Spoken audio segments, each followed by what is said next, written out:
Holidays-nale, adu namma GT Holidays da. GT Holidays, South India's #1 travel brand. You know you are special when you're with GT Holidays. வங்கக்கடலில் வரும் 26இல் புயல் உருவாகும் என்று இந்திய வானிலை ஆய்வு மையம் அறிவித்திருக்கிறது. தற்போதைய அண்மை செய்தியை பார்க்கிறோம். வங்கக்கடலில் வரும் 26ஆம் தேதி புயல் உருவாகும் என்று இந்திய வானிலை ஆய்வு மையம் தெரிவித்துள்ளது.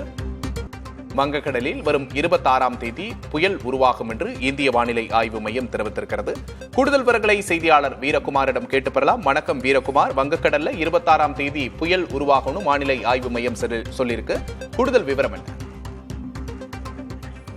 விக்னேஷ், தெற்கு அந்தமான் கடல் பகுதிகளில் நிலவிய குறைந்த காற்றழுத்த தாழ்வு பகுதி புயலாக வலுப்பெறும் என இந்திய வானிலை ஆய்வு மையம் தெரிவித்திருக்கிறது. குறிப்பாக நேற்று தெற்கு அந்தமான் கடல்ல நிலவிய காற்று சுழற்சி குறைந்த காற்றழுத்த தாழ்வு பகுதியாக வலுப்பெற்றது. இது நாளை காற்றழுத்த தாழ்வு மண்டலமாக தீவிரமடைந்து அது தொடர்ந்து ஆழ்ந்த காற்றழுத்த தாழ்வு மண்டலம், அதனைத் தொடர்ந்து புயலாக வலுப்பெற வாய்ப்பு இருப்பதாக நேற்று கொடுத்திருந்த அறிவிப்புல வானிலை ஆய்வு மையம் தெரிவித்திருந்தாங்க. தற்போது வங்கக்கடல்ல புயல் உருவாவதாக அதிகாரப்பூர்வமாக இந்திய வானிலை ஆய்வு மையம் தற்போது தகவலை வெளியிட்டிருக்கிறாங்க. குறிப்பா தெற்கு அந்தமான் கடல் பகுதிகளில் நிலவிய குறைந்த காற்றழுத்த தாழ்வு பகுதி இன்று காலை 5:30 மணி அளவில் ஆழ்ந்த காற்றழுத்த தாழ்வு பகுதியாக வலுப்பெற்றிருக்கிறது. இந்த ஆழ்ந்த காற்றழுத்த தாழ்வு பகுதி நாளை மறுநாள், நாளை 24ஆம் தேதி, நவம்பர் 24ஆம் தேதி வாக்குல காற்றழுத்த தாழ்வு மண்டலமாகவும் அதனைத் தொடர்ந்து ஆழ்ந்த காற்றழுத்த தாழ்வு மண்டலமாகவும் தீவிரமடைய வாய்ப்பிருப்பதாக தெரிவித்திருக்கிறார்கள். அது தொடர்ந்து நவம்பர் 26ஆம் தேதிக்கு பிறகு அடுத்த 48 மணி நேரம், அதாவது நவம்பர் 26ஆம் தேதி வாக்குல புயலாக தென்கிழக்கு வங்கக்கடல்ல தீவிரமடைய வாய்ப்பு இருக்கும் என வானிலை ஆய்வு மையம் தெரிவித்திருக்கிறாங்க. ஏற்கனவே தொடர்ந்து பேசலாம் வீரகுமார். நம்முடைய தனியார் வானிலை ஆய்வாளர் ஹேமச்சந்திரன் இணைப்பில் இருக்கிறார். வணக்கம் ஹேமச்சந்திரன். வங்கக்கடல்ல 26ஆம் தேதி புயல் உருவாகும்னு வானிலை ஆய்வு மையம் சொல்லியிருக்கிறாங்க. இதனால் ஏற்படக்கூடிய மழை அளவு எப்படி இருக்கும்? எந்தெந்த பகுதிகளுக்கு பாதிப்பு ஏற்பட வாய்ப்பு இருக்கு? கூடுதல் விவரம் என்ன ஹேமச்சந்திரன்? குறிப்பா விக்னேஷ், இதுல 2 காற்றழுத்த தாழ்வு பகுதிகள் தற்போது நமக்கு வங்கக்கடல் பகுதிகளில் இருக்கு. ஒன்று பார்த்தோம்னா அதாவது மலாக்கா நீரிணைப்பு மற்றும் அதனை ஒட்டிய தெற்கு அந்தமான் பகுதிகளில் ஒரு தாழ்வு பகுதி உருவாகி இருக்கு. அந்த தாழ்வு பகுதி தான் தற்போது தீவிர காற்றழுத்த தாழ்வு பகுதியா வலுப்பெற்றிருக்கு. இதே சமயத்துல நமக்கு இலங்கையை ஒட்டிய கடல் பகுதி மற்றும் குமரி கடல் பகுதிகளில் மற்றொரு காற்று சுழற்சி நிலவிக்கிட்டு இருக்கு. இந்த காற்று சுழற்சியும் அடுத்த 24 மணி நேரத்திற்குள்ளாக தாழ்வு பகுதியாக வலுப்பெறுவதற்கான சாதக சூழல் காணப்பட்டு இருக்கு.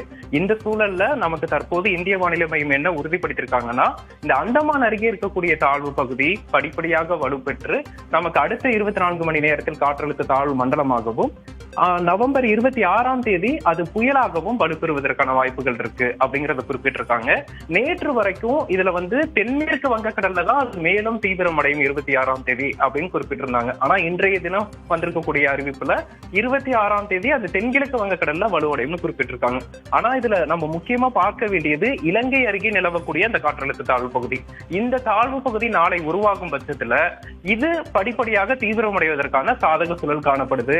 அப்படி இலங்கை அருகே இருக்கக்கூடிய தாழ்வு பகுதி வலுப்பெற்றால் அந்தமான் அருகே தற்போது எதிர்பார்க்கக்கூடிய அந்த புயல் சின்னம் என்பது வலு குறைந்து அதன் தாக்கம் என்பது குறைந்துவிடும். அப்படி பார்த்தா நமக்கு இந்த இலங்கை அருகே இருக்கக்கூடிய தாழ்வு பகுதி வலுப்பெற்று 26ஆம் தேதி வாக்குல தாழ்வு மண்டலமாக வலுப்பெறுவதற்கான சாதக சூழல் இருக்கு. இது குறித்தான ஒரு தெளிவான கருத்து நமக்கு ஓரிரு நாட்கள்ல கிடைக்கும். இன்றைய சூழலை பொறுத்தளவிற்கு இன்றைய தினம் தென் மாவட்டங்களையும் காவிரி டெல்டா மாவட்டங்களையும் உள் மாவட்டங்களையும் மழை தொடரும் எதிர்பார்க்கலாம். குறிப்பாக தூத்துக்குடி, திருநெல்வேலி, கன்னியாகுமரி, தேனி, தென்காசி போன்ற தென் மாவட்டங்களையும் காவிரி படுகை மாவட்டங்களான கடலூர், மயிலாடுதுறை, காரைக்கால், நாகப்பட்டினம், திருவாரூர் உள்ளிட்ட மாவட்டங்களையும் பரவலா கனமழையை எதிர்பார்க்கலாம். தென் மாவட்டங்களின் ஒரு சில இடங்கள்ல மிக கனமழைக்கும் வாய்ப்புகள் இருக்கு. கூடுதல் விவரங்களுக்கு நன்றி Hemachandar. Holidays-nale, adu namma GT Holidays da. GT Holidays, South India's #1 travel brand. You know you are special when you're with GT Holidays.